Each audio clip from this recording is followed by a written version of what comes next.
The views, comments, and opinions of the following program do not necessarily reflect those of Morris Media Studios, MorrisMediaLive.com, or its affiliates. Listener discretion is advised. I like my green with crystals like Folgers, picking up momentum, rolling like boulders. They call me ice, but I'm really much colder. My rhymes is heavy like the weight on my shoulders. I'm spitting that red hot smoldering lava. I fight to the end like the Navajo. Crack a bottle though, make it the goose with cranberry and triple sec. Triple my check, I feel the ripple effect of a fool on the loose. I hit you from every angle, from obtuse to right. Street shit like JJ, I'm dynamite. Slide me some dough, I show you an execution in the flesh, and promise not to leave nothing left. If you bomb it, I keep stabbing, shooting, damaging, looting, till it ain't no disputing who the greatest is. Hey, oh man, I love that loveliness right there. From sea to shining sea, I'm the only MC to see. From sea to shining sea, I'm the only MC to see. From sea to shining sea, I'm the only MC to see. You a thunderstorm and I'm Katrina. I'm a big giant and you Thumbelina. I saw my first reggae show with Tipatinas, with Pato Bantan smoking his Sensamina. You dress like a ballerina. I'm a Leo, the real king, like Regina. I prefer the shotgun over the Nina, and the Rego over the Six Fina. I put my saw on your neck like talking Tina. I be jogging this shit, so I'm walking leaner. My mom just died, so I'm talking meaner. I'm looking for Inglewood, has anybody seen her? I heard she fucked with Hawthorne on the side and smoke and drink with Gardena. I'm the middle line between good and bad, like the Los Angeles sports arena. You got roses in your bowl like Pasadena. I be with a gang of niggas like Altadena. They call us niggas and Mexicans wetbacks. That's how they keep that wedge between us. Can't fuck with me. From sea to sea, from sea to shining sea. What's up, party people? What's up, party people? Thanks for joining Mike Robertson Boulevard live on a Tuesday night. Taco Tuesday. What the hell is today? I think it's like the 12th of April. It's the staple. No, it's May. Damn. Pandemic got me all twisted. What's up, y'all? Thanks for joining Mike Robertson Boulevard. Got a great show for you tonight. We got the Poetess in the building. How's it going, Poetess? What up? Cheers to my peers. Cheers to my peers. All right, we got a good show for y'all. I got some little funny videos I'm going to show.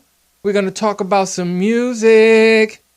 The epic battle that went down this weekend between Jill Scott and Erykah Badu. We're going to talk about the current state of teaching. One of my homegirls is calling in, who is an educator. Also going to talk about this mess that's piling up about this guy, Ahmed, who got killed in Georgia. New facts coming out. Montage 1 is going to call him. We're going to talk about that. All right, so let's get to it, party people. Yeah. Just hit me. Shh. All right, look, this first video I'm going to show you guys is a trip, right? This lady, this is a prime example of how being quarantined with your family and being too close together, all in one room, having all these discussions and conversations in front of your little kids could go wrong. So this lady, she goes outside. She talks to her little girl, and they are on a little walk, you know, social distancing. And she picks up a dandelion. And you know, when you pick up a dandelion, you're supposed to blow it, and then you can make a wish, right? This little girl picks up the dandelion, and moms ask her, "What do you wish for?" Ha, ha, ha. Watch what you say, party people. Watch what you say. All right, Autumn, what you wish for? I wish a nigga would. Autumn, you can't say everything I say. Okay. I wish.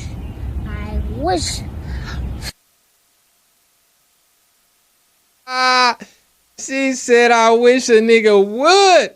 And then when moms checked her, she had nothing else to say. She couldn't even think of anything else to wish. The only reason she would say such a thing with a smile on her little cute little face is because mama be saying it all day long around her. Wishing a nigga would. Sad state of affairs. Your girl couldn't wish for a pony ride. She didn't wish for, Mama, I want to go to school. Or, I want to go to Disneyland. Or, I wish Grandpa were here. All these possible things in the world she could wish for, but she wished what? That a nigga. Stop wishing that a nigga would syndrome, man. We got to get that out of our lives because that's like welcoming some drama. That's like waiting for your opportunity to beat somebody's ass, man. We should stop that, man. Party people. Stop wishing that someone would. Next item. This is pretty damn funny right here. So this dude has a farm. He's out in the middle of nowhere, and he's a moonshine runner. And it looks like one of his pigs did a little too much. Let's run it. I think you're probably just like this pig right here.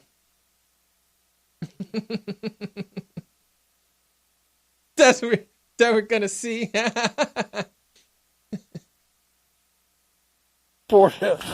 poured out some moonshine mash. I poured it out.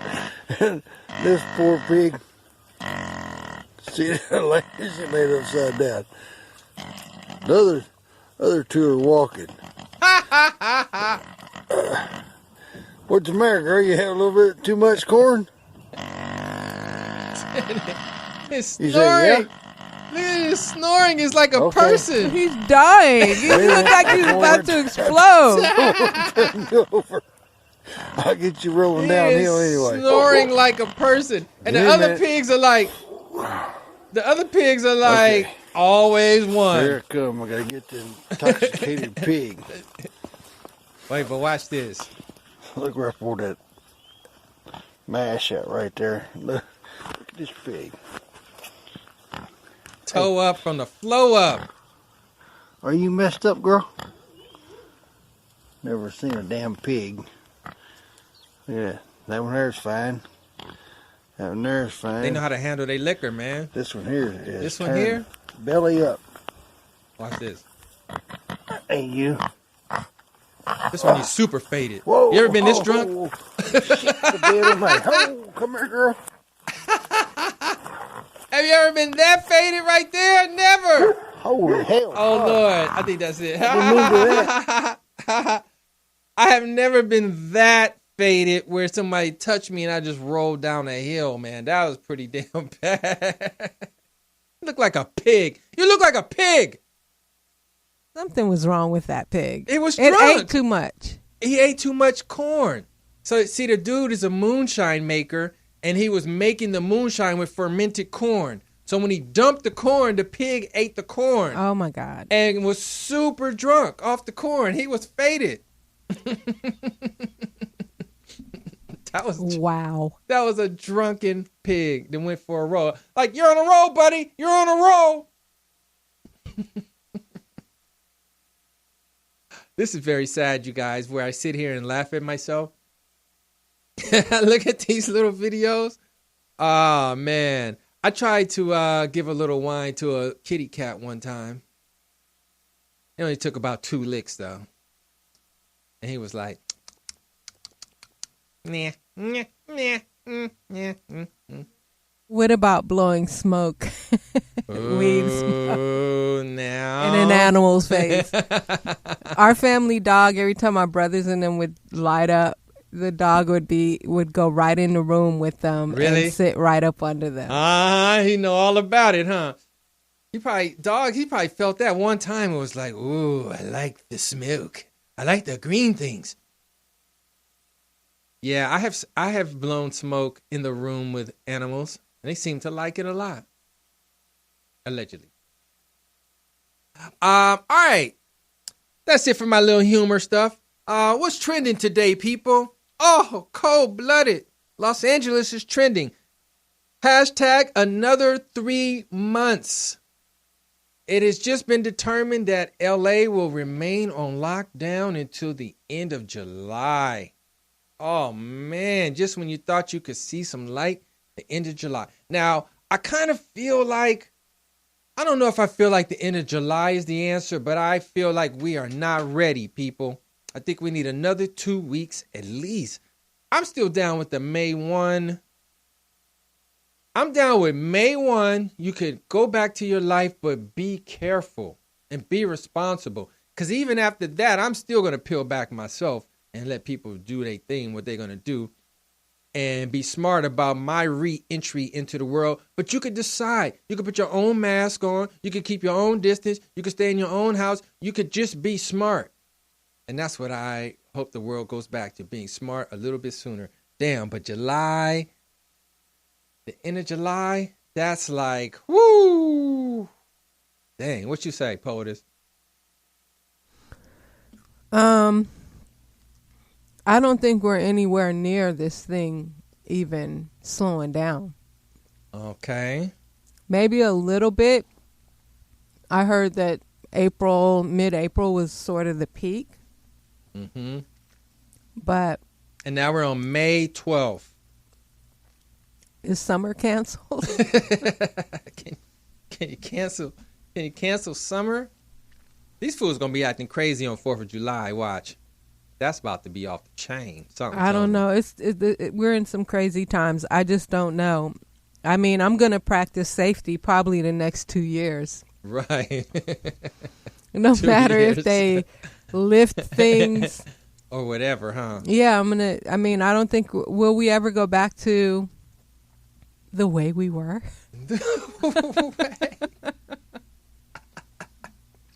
Back in the days when I was... But look, I feel that it is not gonna last. I mean, we're never going back. We're never going back. And we should be smart from here on out forever.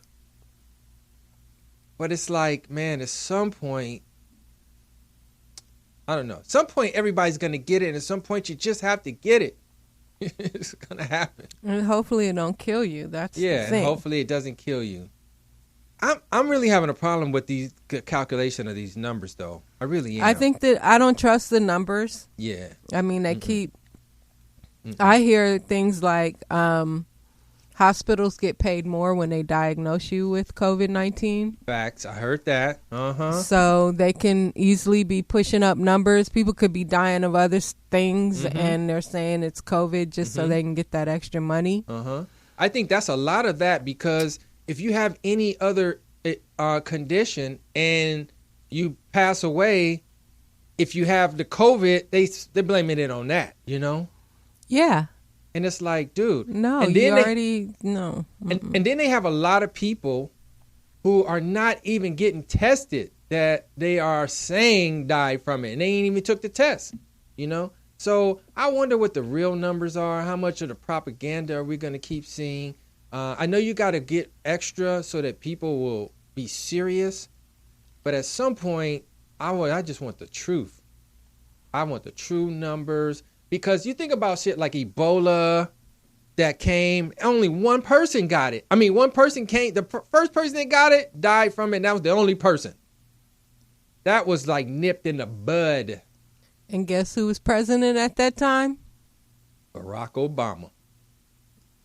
Did you see Becoming on Netflix, by the way? Oh, that was good, huh? It was really good. I saw that, man. Michelle is the bomb. She is. She seems like a very nice lady. Somebody cool to hang around. Somebody She's very real, impressive. Like, when she said, when you ask about Michelle Obama, just say Southside Chicago. Yeah. I was like, yeah. What else? I mean, I think they hated being in the White House. Just all the racism, the criticism, being under a microscope. And I liked how they still made the girls clean up their room, make their beds and stuff. Right. How grounded was that? To say, no, I know and she didn't want the butlers and stuff dressing in tuxedos. Right. I wonder what they wore, though. if they didn't wear tuxedos. Were they in jeans? I know. Or they just took the cummerbund off and took off the tie and kept the rest on. I know. But I feel her, though. You know what I mean? And making the kids do chores when they don't have to lift a finger.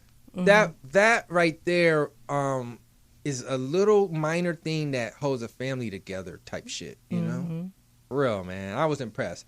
And to maintain the idea that you're a family under all this scrutiny, like death threats, all this stuff going on, and they managed to do the family stuff too. That was impressive. Yeah. Michelle Obisel. Impressive. I was surprised to hear that at some point in their marriage they had counseling. I know. I think it was early on in their marriage because she made it sound like during the time she was having the girls were babies. It doesn't surprise me. It doesn't surprise me. That's like the smart thing to do. It's a trip, but she just showed herself as a real person more than anything else. She is very real and down to earth, and people with the shit that they talk about her should be ashamed because they must check themselves. She's dynamic, and then the effect that she has on people, like all those people when they saw her, they were just like crying, and like she's a rock star. Yeah, she is a rock star. They don't do that for Barbara Bush. Or Melania. Melania just might as well stay in. That's what she's been doing. What has she really done? Like, never mind. Anyway. Yeah, really though. Next item. Funny hashtag. A very popular thing that's starting right now. POTUS. Hashtag twug. Have you heard of that? What the heck is twug? Twug. You never heard of a twug? A Twitter thug? No. That's all. No. Ooh, that's a good one, though. That's a good one. You might want to hashtag that. But no, it's a Twitter hug. Oh. So, like, people will be like, oh, you know, my brother has COVID. Give me a twug. Send a few twigs to me. That type shit. Or anything they do that you think you deserve a hug, you can ask for a Twitter hug, and it's called a twug, baby. And then people like the twigs. I think I like Twitter thug better. I know, right? Twitter hug. Will you ever ask? If I ever ask anybody for a twug, man, y'all motherfuckers all block me. On the first time. No twigs, man, please. No, I think the Twitter thug is doper. There's a lot of them out there. Of course. We need to be calling them. We need to be using that rather frequently. Yeah, wouldn't it be funny if, like, people just start showing up at their doors? They don't know how. How many people you think could stop Twitter thugging? Oh, man, it's been happening. There's a few videos. People getting rolled up on. Oh, yeah. Like, talk that shit now, nigga. What was you going to do when you saw me? I'm right here. And they be like, 9 out of 10, they be like, no. But you know who did that? Jab Judah. You know the boxer? Mm-hmm. Somebody in a barbershop was talking a gang of cash money talk, right? And somehow it got to Jab, and he came up in there. Because dude was saying, like, how weak he was, how he was washed up, and how he could fight him himself.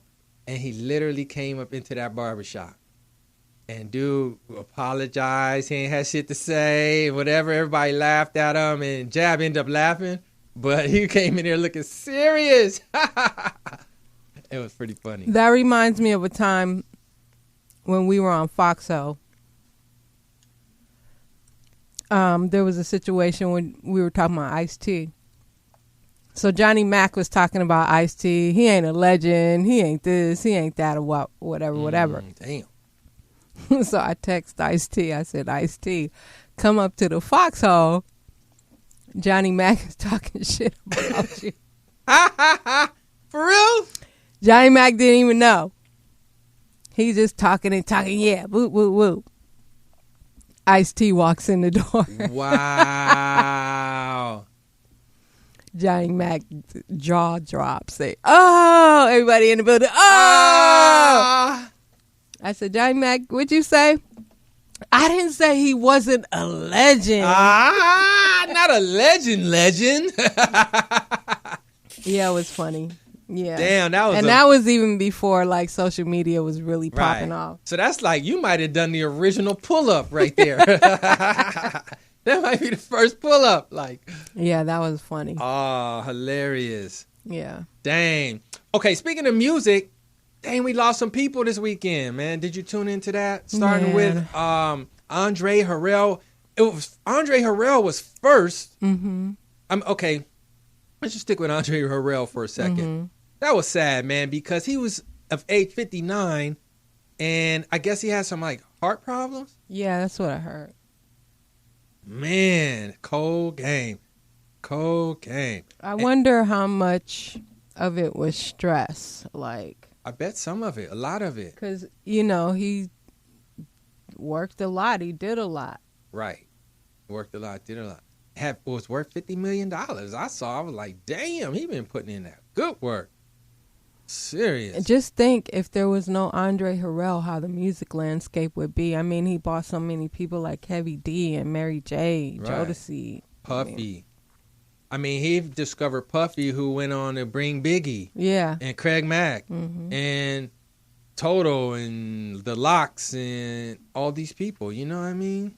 That's serious, man. And he was Dr. Jekyll and Mr. Hyde, too. He was in that group. Yeah. It's funny because I was, I've been working on transferring all these old school interviews I have, and I was transferring over my Roger Clayton interview today. And he mentions, back in the day, we had Dr. Jekyll and Mr. Hyde, Woo, start naming like all these old school groups. And I was like, they were really a group, huh? Like, I'm not really familiar with their music, to be honest. Dr. Jekyll and Mr. Hyde? What, he is in the group, though. You know that? Yeah. I know that. Oh, okay. Yeah. Well, I mean, they're kind of like the beginnings of rap right there. So they only had a couple songs. I heard only a couple songs from them. Mm-hmm. But they had the reputation of rocking parties and rocking, the jams and all that. And doing it, having some battles and basically, so they was there from the start. You know what I mean? Okay, and the other one was Little Richard. Okay, wait, before I go to him, I just want to play this little clip. For the folks that don't know Andre Harrell, which, some people may not, this is a clip that Nelson George put up that Sheena sent me. They shot this while they were doing a day in hip-hop, where all the guys came together. Sheena was actually one of the coordinators of that event, too. Oh, true that, right? Yeah, exactly. Here we go. Founder of Uptown Records, former president of Motown, and chairman of Andre Harrell Entertainment. What's the significance of this photo? The significance to me of this photo is that finally hip-hop has grown up and being treated as a serious artistic form that should be documented. It's amazing you to see some of the artists here today. It's amazing for me to see that y'all were able to find Kool Keith. It's amazing to me that y'all could find Kid Creole. It's amazing how mature all these artists are now, like how calm and grown menish these artists. Like they're always portrayed as like, gangsters and violent, and all I see is black men giving each other hugs and fond wishes and looking prosperous. What's your role? I'm Dr. Jekyll. I'm suit and tie, so crazy fly. Dr. Jekyll. I'm sorry. That's Say my it again, role. baby. Can I get your name again? My name is Dr. Jekyll. My role is to say suit and tie fly. What's the last joint you dropped? Champagne and rap. What year was that, money? 1984. So, are you thinking about resurrecting? Are you here to resurrect? I don't know. I think I'm just going to enjoy my stature as an old man in the game right now. Wow. Do the knowledge, people. I did remember they wore suits, too. That was their, like, Dr. Jekyll and Mr. Hyde, or like black and white suits with ties. Flavor. Okay. Yeah, he was young, too. I was 59? 59. 59. Man, that heart attacks, man, it's happening a lot, man. or heart complications. Mm-hmm. Tell you, party people, man, do your eat right, get your exercises in, please. Not to say that had anything to do with it or not, but that helps. Next person is Little Richard. I don't have a video for him, but Little Richard passed away, and Betty Wright. So first it was Andre Harrell, and then I heard the other two names quick, all in the same day. Mm. Yeah, Little Richard, and I'm gonna throw in, this was just yesterday, Jerry Stiller. Oh, see, Ben Stiller's dad. I know, but I didn't really know him from anything. Yeah, he played in a couple of Ben Stiller's movies, and with him and his mom. Oh. I'm trying to think what movie though, because he was funny as shit in those movies. Oh, okay. Yeah, okay. So he played, his dad in a couple of his movies that I remember, but I'm sure he's like old school, been around for a minute. Oh, okay. See, yeah, I didn't really know about his pops, but I like Betty Wright, man. Her lyrics were so tight. It was like love songs and about really getting deep into the relationships. The type of lyrics she has. So I felt to her from a long time ago. And she was so young. She was 66. No.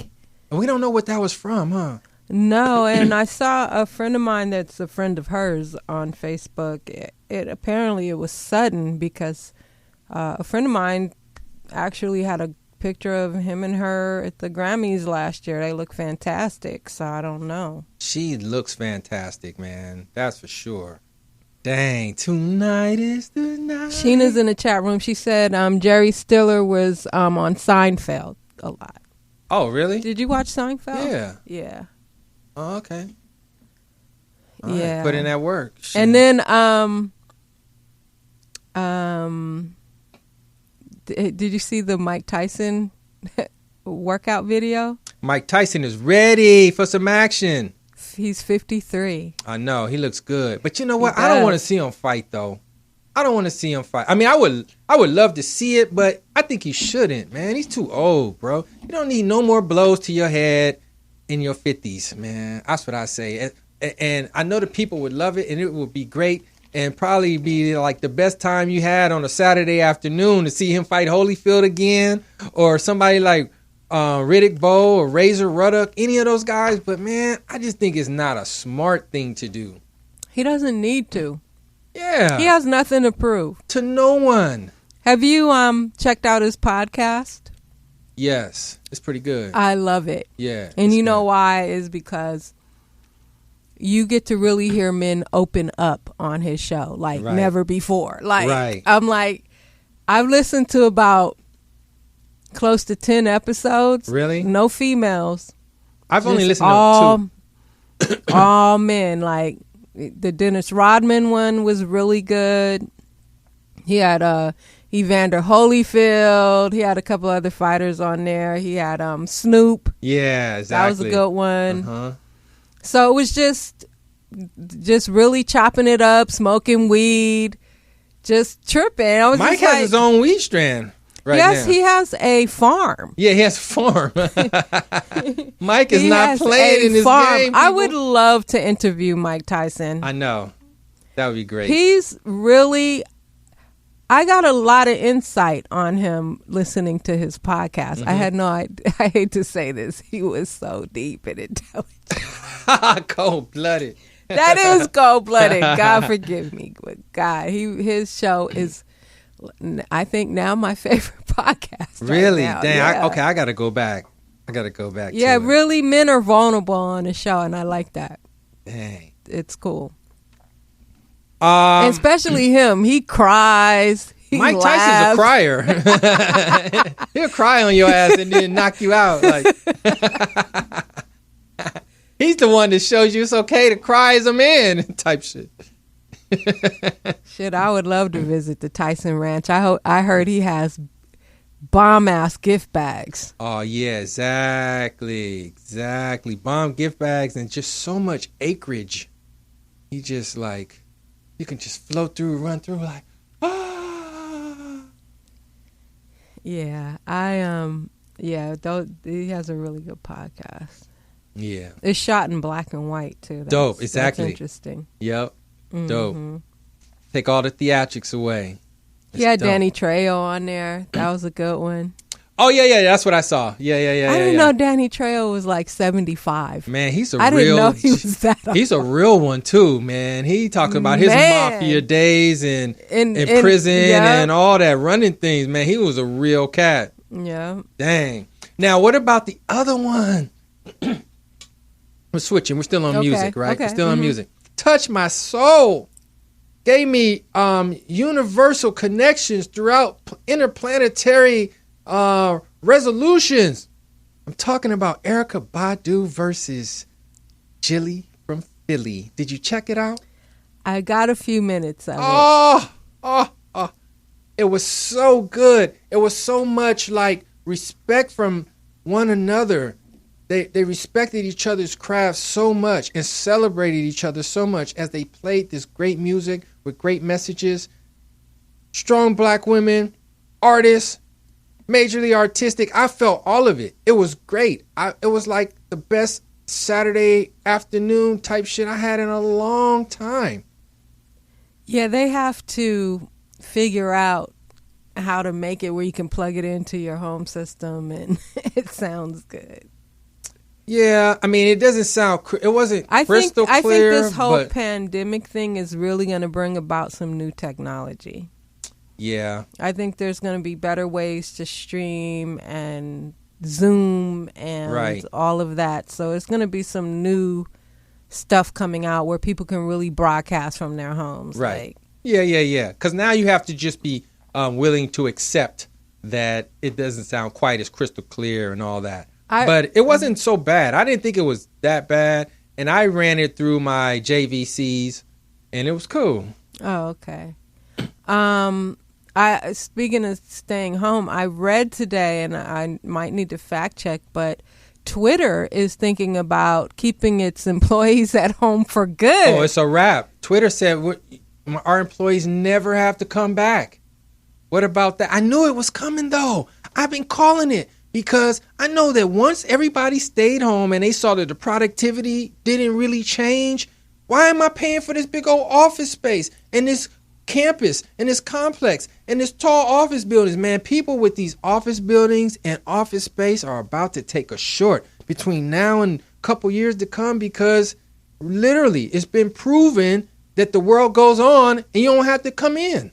Yeah, in some instances, my whole work life, my motto has been, as long as I'm getting the work done, right, let me do me. Yeah. If I'm getting the work done, meeting whatever quota I got to meet, or facts. Being there physically in a few hours you need me there and I knock shit out, so be it. Right. I love it. I've never worked, I won't say never, but I rarely have worked a 9 to 5 in my life, maybe 1 or 2 times. Yeah. Because I can't stay in an office for 8 hours. It's just crazy. Man, it's crazy. I've been working from home for 15 years. Longer now. It's crazy. 20 years. Because I can't do that type shit either. It's hard to work from home, though. You got to really be kind of disciplined, too. Because you'll be eating, taking a nap, be in your watching pajamas TV. all day for 4 days. Right. Watching TV. The couch be inviting you over to that motherfucker. I'll say that through this thing, I've been busy. Like, even working from home, I have not really taken any days where I've just laid on the couch and watched TV. Unless it was like the weekend or something. But I still work as if I'm working hours during the day. I don't want to get off into... We're already in a different routine, so... Oh, yeah. Exactly. Well, the old thing is never coming back. Sheena mentioned we got to mention the guy from Kraftwerk died. Oh, really? This week. Who is that? Kraftwerk. You never heard of Kraftwerk? No, I know Kraftwerk, but I'm I'm not sure which member it was. Okay, because when Nelson George was here, he was talking about them. But yeah, Kraftwerk was hot. They hung up. They'll call back. Oh, someone was calling? Yeah. What else is trending? Okay. Let's see here.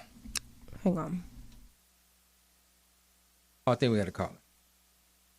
Next thing that's trending. Last week was Teacher Appreciation Week, people. Mike Robertson, who has done a million jobs, also used to be a teacher. So I sympathize with my fellow teachers out there because, listen, it's a hard job and it's a lot of hard work. And a lot of parents are finding out how hard it is for teachers to be teachers when they have to teach their one kid at home or two kids. And the teachers hold your kids plus 35 other ones all day long. So salute to these teachers. Salute, salute, salute. I got a caller calling in. Hey. Hey, Raquel, what's happening? I'm good. How are you? Very good, very good. Thanks for calling me. I heard teachers, and I was like, oh, I have to join this conversation. Hey, this is perfect, right? Okay. Look, yes. What I'm talking about, Raquel, is this, right? Mm-hmm. Parents are just finding out and learning how hard it is for teachers to teach all day. Oh, yeah. You know, I've been hearing it a million times now that, oh, man, now I'm homeschooling. Oh, God, now I got to teach my kids. And, oh, I don't know what to do. And we are doing Zoom and we're doing this and that. They don't. It's like over the years, people lost appreciation for what teachers do every day. And now I think they get to see it. And I think some new respect will come out of that. What you think? Right. I do. I feel the same way. And it's also, and I've heard some people, in recent weeks complaining like, oh, these teachers, this, that, and the other. So I even wanted to clarify how this all happened. Now, okay. I'm not going to say my school, but I work for LA Unified. So okay. That Tuesday before we went on lockdown, our official last day was March 13th. It was a Friday. Okay. So that Tuesday we had our staff meeting like schools throughout the district have on Tuesdays. And at that time, the principal was like, okay, we need to start thinking about continuity of learning. Should there be some sort of shutdown? Because at this time, it was all still speculation. Right. So we got in the groups and we're trying to figure out, okay, what could this look like? And so immediately everybody's going to online because there's a lot of people that do online things now. They might have Google Classroom or this platform we use called Schoology, where you can post work and students can post and blah, blah, blah. But of course, we then had to think about, okay, well, what about those families that don't have proper internet or don't have devices? They have one device for a family of 4 kids or, any of that. Okay, let me ask you a question about that. Yeah. Let me ask you a question. Do you have an idea of, percentages of kids who don't have access to internet at home? I can say for my school, we now, because we ended up getting some devices, I'm not even certain how what happened, so we've been having at my school site where certain days and at certain hours where parents can come if they need to get additional devices, and our district has been working to get, through different organizations, to get hotspots. Oh. But my school, and I'm not far from USC, so there are a lot that, I would say some, depending on the school, because if you go to school and watch, you might have maybe 15-20% that have it, because some of our students were actually working on their phones prior. 15 to 20% that don't have Wi-Fi? That may have had it. I'm talking about, prior to. I think now the numbers are flipping because we've had resources dumped in to try to provide hotspot and all these different hotspots and things for them. But there were some students that were using their phones even before this as like their device to use work because they didn't have a proper laptop. That data was probably hitting them, boy. What? So look. Okay, so that sounds like a lot of students don't have it. You know what I mean, right? Yeah, yeah. So we've worked really diligently, and our school, I think, because there's a platform that our school is now using. So it has. It has numbers, and so it can tell, like, people that are checking in. So at my school, we have about 90% of our students are actually being active. And by active, it might even be that they're checking in at least once a day or whatever. But, there are some students that have just completely disappeared off the planet. We're like, where are they? They're Really? in touch with their parents. Dang. They're not responding, Now, do you guys consider that ditching? No. And so, Dish day. Yeah. And that's the part of it too. Like I see a these parents, they're seeing now that their child does have trouble sitting still for 5 minutes. When they used to come up, you lie, my child don't act like that. They can do this, that, and the other. Now they're seeing that they can't. But see, over the years, we've learned to treat students, or look at them with their social emotional capabilities. And so now instead of, like for me, instead of saying, why does this child act this way, I now know what has happened to this child. So we are kind of have the experience of learning to adapt with these children, knowing that there's triggers and this, that, and the other. Or right. We circle back and right. accommodate this child or give them their time out in the room. I mean, by time out, what I mean is I've always, in recent years since I've learned, I have a spot in my class. It's called the, the quiet zone, the Zen zone, so they can go over there and decompress. Because all those days of go over there and get yourself right. Right. 'Cause listen, if they know it, if they're aware of the fact that I need a break, I need to, I can't focus. Let me go over there so I can do some exercises real quick so I can be focused, refocus, and do it. So, yeah, it's been challenging, because you got to also consider a lot of these teachers have children themselves. Right. Right. So, it's been more than an ocean. I mean, you're up here trying to do all these lesson plans. I know a lot of people are saying they're working more hours now. That's what I heard. I heard that. I heard from multiple teachers that now the workload for them is way more now because first of all, they just all have to adapt and learn to just a new system and way of delivery and everything, but the checks and balances and all that. Can you talk about that part? Like what makes it worse now? Well, not worse, but more work. So to your point, like thinking about Zoom, for example, I knew of Zoom only because I was having a reunion with my sorority sisters, so they were like, "Oh, there's this program we can use for Zoom." That's the only reason why I knew about it. But if you think about it, in education, we never used it for what? Who had even heard of it? We hadn't heard of it. No. So you got to think about it now. A lot of teachers are learning. It's almost as if you have these doctors in the operating room, like, okay, we have this new process for you to, this new procedure you can do to treat COVID. They're like, okay. And they're doing it as they're learning. You know what I mean? So a lot of us had to do that, learn, because, not everybody's tech savvy. And then just even to be creative, as we're going through and people are sharing ideas, like some teachers are learning, well, let me actually record myself and post it on a private YouTube page. That way students can go back and review it. So it's all of that. You have to have your hours, like some sort of, office hours, so you can be accessible for parents or students. So now because of that, some are really taking a lot of your time for that additional support or whatever. Whereas, you know what I mean? Before you could be like, okay, well, it's after hours, I'm done. Well, now, you've got to extend your days. And then if you've got your own project to do with your own family or what about that? It's, So, and then even like our district, they made us do some additional professional developments. We had to do all these hours online and take these assessments just to be certified. It's been crazy. So we're learning as we go. Dang. And then even just the process of planning, it's different. You know what I mean?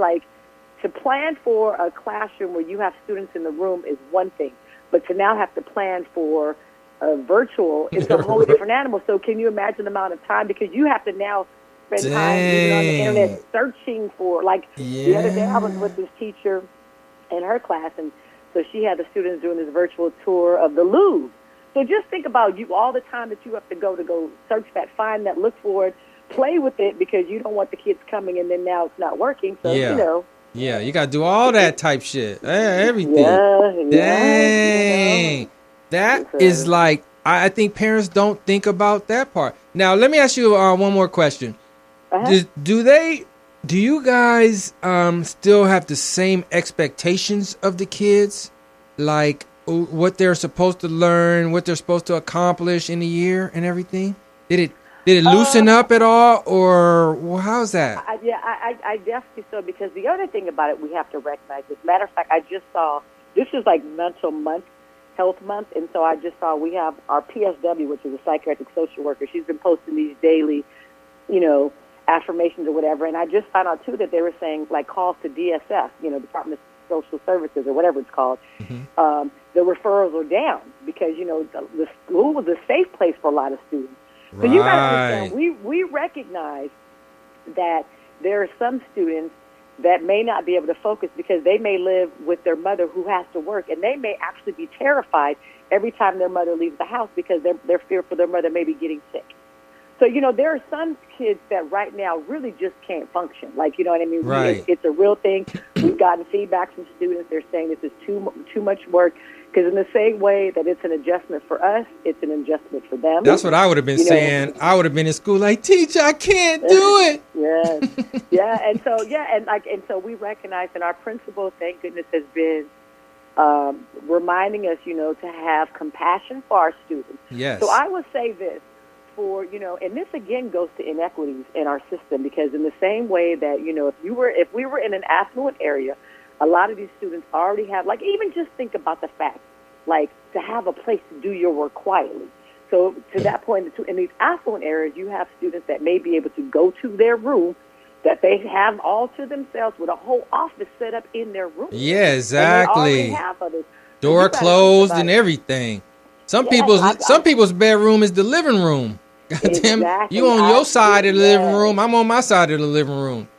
I've been on Zooms where students are actually, turning their video off, even though teachers would like it on, because they know there's a lot of activity going on. Mm-hmm. Or as soon as they finish talking, they mute it because they have a baby sister crying. Some of these kids have now become caregivers because their parents are gone because they have to work. They're essential workers, or, working in a grocery store or whatever they may be doing. So some of these teenage kids or middle school kids are now tending to their younger siblings. So how are they going to have time to focus on the class during the day when they have this? So, there is an expectation. Teachers are wanting the students to do something. We have to hold them accountable. But I think any teacher with compassion understands that, this is stressful time. We don't know, because at least kids had a reprieve when they came to school if they had an abusive parent. Right. Or whatever. Whatever. Where are they going now? They Right. are locked in the home. Exactly. With their abuser, possibly. Right, exactly. I mean, I'm not saying that's happening in every home, but Yeah. So, But it happens. Facts. Yes. Dang. It's real. So it's a different world. And, our superintendent announced that LA is supposed to be starting, and I say supposed to be starting, April 18th, because as you know, LA just said today. 3 more months, baby. Yeah, so I 3 don't more know. months. Dang. And that takes us to August. If you think about it, June, July, August. So Yeah, they said end of July. I don't know. Okay, so End of around July. your birthday. Exactly. Well, I'll have a virtual party. I don't know. Yeah, because I'm keeping Keeping your distance. And I will be back at school once it starts wearing some masks, because I got to, because you got to think about it, once this blows over, or when or if, we're in a room with a lot of different bodies. Hell yeah. And that's too much Coughing going on. But and sneezing. So I appreciate that parents recognize. Yes. A lot of people are now recognizing, and the fact that we still try to accommodate it. We're serving food. We have spaces that parents can go get food, and it's not even just students of our school district. Anyone can go get some food, and they give you enough for breakfast and lunch. I mean, it's not just serving dinner, but it's something. It's something. Exactly. Dang. Well, look, thanks for calling in, Raquel. I really appreciate it, man. I think you gave the people some good knowledge. Yeah. We wanted to just make sure that teachers get a little celebrated and that parents appreciate them a little more. And I think you helped us do that. Thank you. I appreciate that, because, yes, it is a thankless job at times. And I think now the medical workers understand how we feel. Because they don't have the proper PPE. I mean, it may not be life or death, but we're like, hey, we don't have proper things either. But, facts. Yeah, we're not shitting on anybody, though. Much love to all of our first line workers, all of the health professionals. They're our heroes. So. Exactly. Thank you, Mike. All right. Okay. Thanks for calling, Rock. Okay. Bye. All right, man. Thanks, party people. We like to give you some knowledge out here, every now and then. Okay. Next item I want to talk about. Did you hear this dude, Ahmaud Arbery, the videographer who shot the video that of the guy Ahmaud Arbery being killed in South Georgia, is speaking out now. So he got included immediately with the other 2 guys as if they were a team. And he's saying, and he's got his own separate lawyer and everything, and he's saying, hey, we're not a team. I don't even know these guys. and they're well known in the area. Pops used to be a DA, works in the DA's office. I mean, used to be an officer. They got a lot of connections, so they're getting taken care of. And this dude is getting kicked to the curb, and he's speaking out, saying, "Hey, I'm not with these guys." Liar.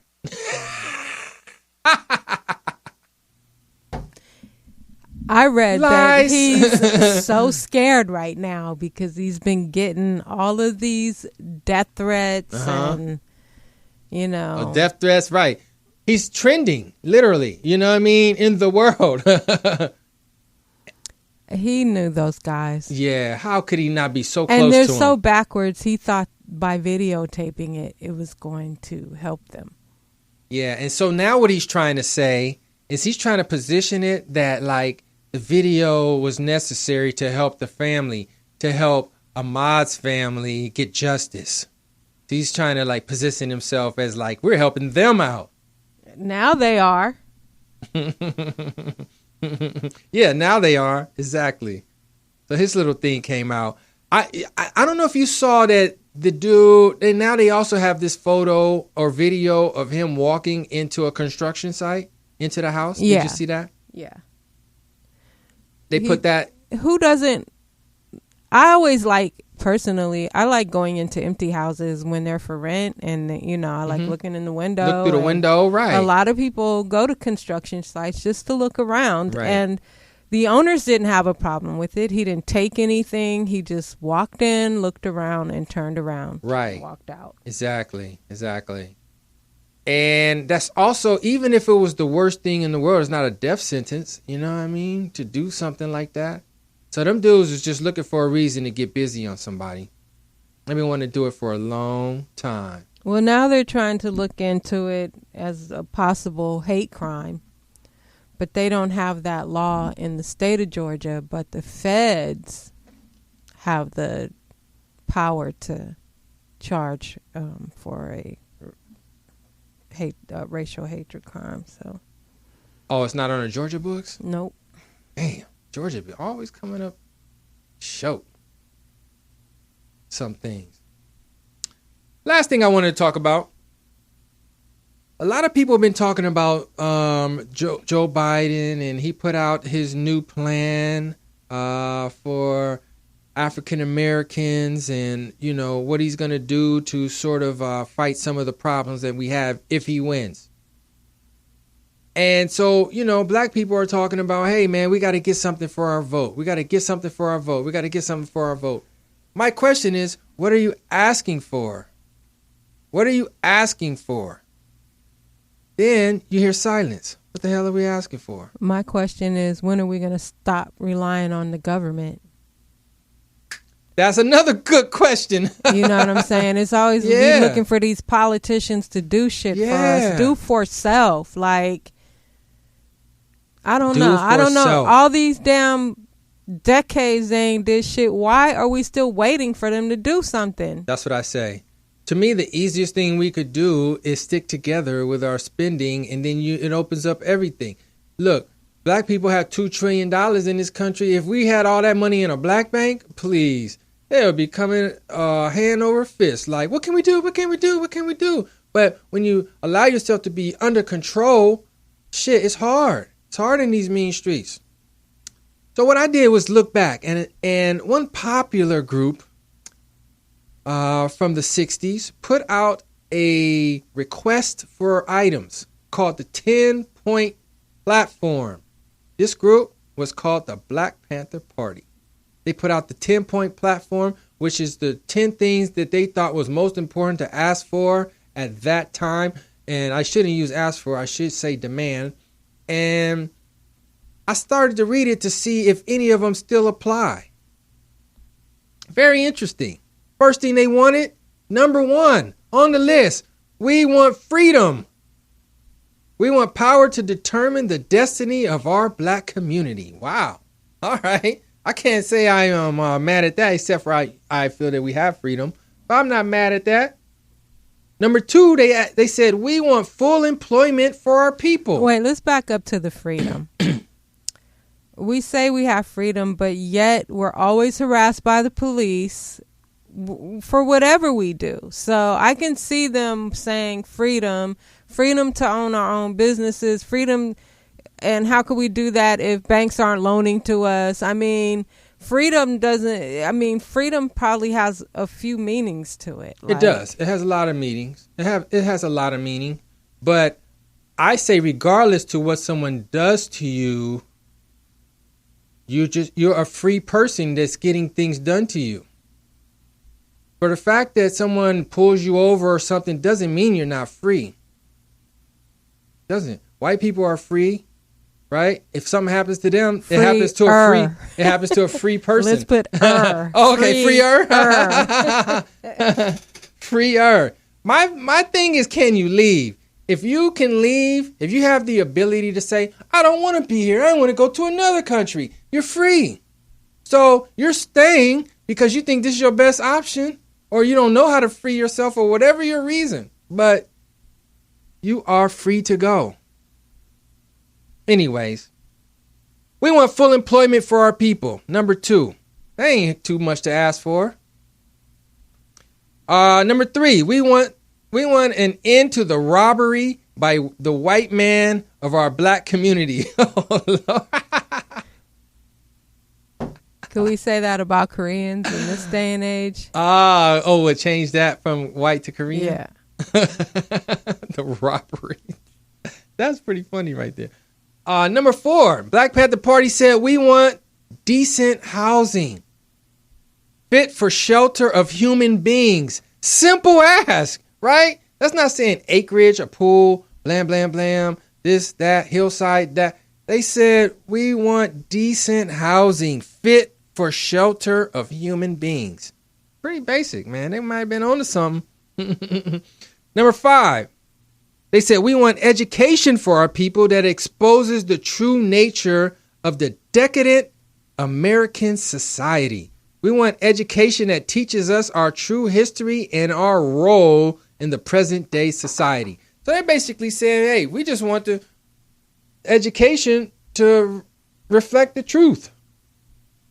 I can't say I'm arguing with any of this yet at this point. That could still apply today. That means if they asked for it in 1969, we still, if they asked for it in 1969, we still don't have it yet.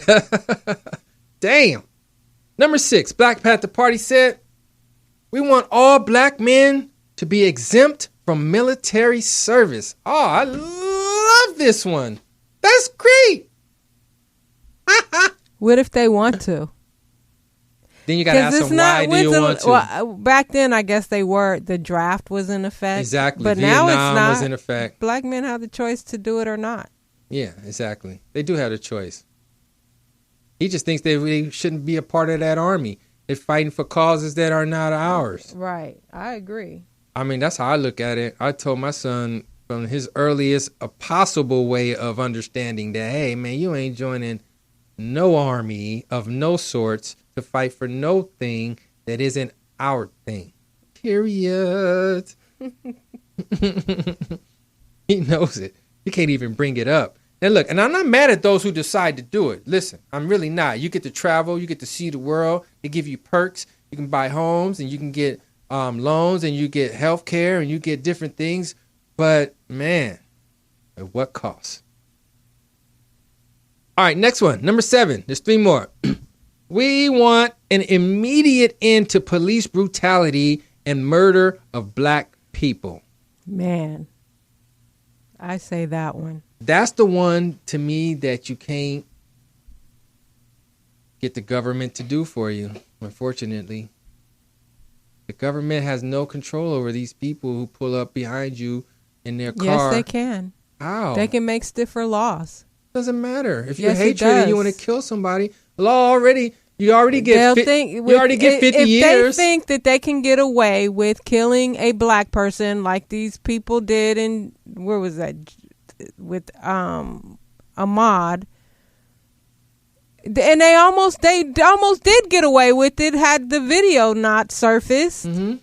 So if you think you can get away with something, more than likely you're going to do some shit like that. But if you knew as a cop that if I kill somebody and their laws are different. I'm going to be up in prison just like anybody else who kills somebody. They'll think twice. I think the laws are there already. It's just that they stick together and they like be up in the precinct acting like this didn't happen and that thing didn't happen. And they lie and cheat and fudge the paperwork and all that, and they get their people off. But the law part of it is there already. It's just that they working in cahoots with this person and that person, and they freeing each other, and they got the blue shield of protection mentality and all that. That's how I look at it. I think the law is there. They just abusing it. Number 8. Oh, go ahead. You had something? I was in a good old boys club. Yeah, I mean, that's it, right? So you got to figure out how to dismantle that mindset of that. To me, is the problem. But anyway, number 8. We want freedom for all black men held in federal, state, county, and city prisons and jails. Free my brothers. I agree with that. Yo, what's wrong with that? Number 9. We want all black people, when brought to trial, to be tried in a court by a jury of their peer group of people from their black communities, as defined by the Constitution of the United States. Now, that's a real one. A dude from Compton got the Santa Barbara jury, you know what I mean? He's come out to come up show. Okay, speaking of that, they just put a black female as the judge over this Ahmaud Arbery case. Oh, okay. So, just because that judge is black, do you think that's going to be in our favor, or you never know? Well, I don't think that it will be in our favor because it's going to be a jury, right? Now, the black judge, and I don't know. It's so hard. It's so hard to figure out. It depends on who it is. If it's the female Clarence Thomas, it ain't going to mean anything. Or that other chick, Candace Owen type chick. Right. It ain't going to mean anything. So it just depends on who the person is. And they could at least make the trial I just say fair. Just be fair. Right. You know what I'm saying? Just make it a fair trial. And let it be what it's going to be. I think they're going to get off, if you want to know my opinion. I think that they have enough to explain away what they did. And their peers go for it. They got way more to explain away than Zimmerman had. He had nothing. Yeah, my whole thing lately has been folks need to start mounting up, start They don't want that. Packing. They don't want none of that. Packing, because I'm really sick of it, to be honest. It's too much. I'm sick of it too. What you just said is the answer to the other one we was disagreeing about. That's the answer. We want number 10. We want land, bread, housing, education, clothing, justice, and peace as our major political objective. A United Nations supervised plebiscite? Man, please, man, don't get me to start reading some 5-syllable words. To be held throughout the black colony, in which only black colonial subjects will be allowed to participate. Oh, they're going deep with number 10. For the purpose of determining the will of black people as a national destiny. Wow. So that number 10 just kind of encompasses all the other ones, just saying like, we just want our own space, our own land. Let's figure out our own stuff ourselves. Wasn't it kind of that way like after slavery, though? Right. It was. We had our own doctors. Yep. We had our own stores. Then they came and hated though and burnt everything down. Right. Took money back, stole this, killed people. When is this going to end? When is it going to end? Let's just say this is a hypothetical. I'm not trying to advocate any violence. But what if there was an underground militia? For every black person that was unjustly killed, 5 white people came up dead, like just mysteriously. But it only happened when another black person was unjustly killed. Do Very you think that'll make? Very sinister right there. Do you think that would, or would they have something for our ass? I mean, but if you're a secret militia, like, how are they going to find you? I don't know about that. I like the idea.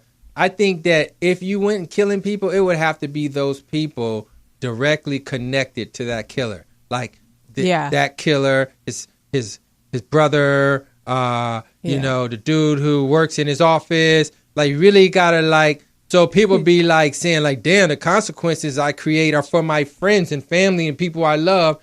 That could stop something. But the thing is, we have to be smart about everything we do because we are majorly outgunned. We got no tanks, no airplanes, no helicopters, none of that type shit. So it's like it has to be smart, be fought with intelligence. Definitely. Yeah. Unfortunately. All right, man. I think that's it for tonight. End on that note. Yeah. I think that's going to be enough tonight. Party people, be smart with your vote. Read between the lines. Ask some questions and then ask yourself questions and come up with your information because what you see on the surface is never the answer. That's how I look at it. Anyway, thanks, Poetess, for rocking out with me. And thanks, party people, for listening. Thanks, Raquel, for calling in. And shit, we out of here, y'all. Rest in peace to all our music legends, man, we just lost. And peace to Jill Scott and Erykah Badu for creating some greatness. And shit, we out of here. Thanks, y'all. Mike Robertson, Mike Boogie Supreme, Microphone Fiend. Yeah, that's how we do it. Hey, that's all niggas do. 1, 2, 3, 4, 5, 6, 7, 8 little bars. That's all niggas do. So the next 8 little bars are for you. 8 little bars. That's all niggas do.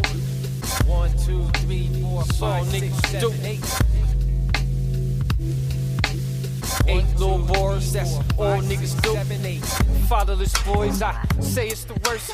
A close number 2 is the church. Every time I see a preacher sit there perched, this shit.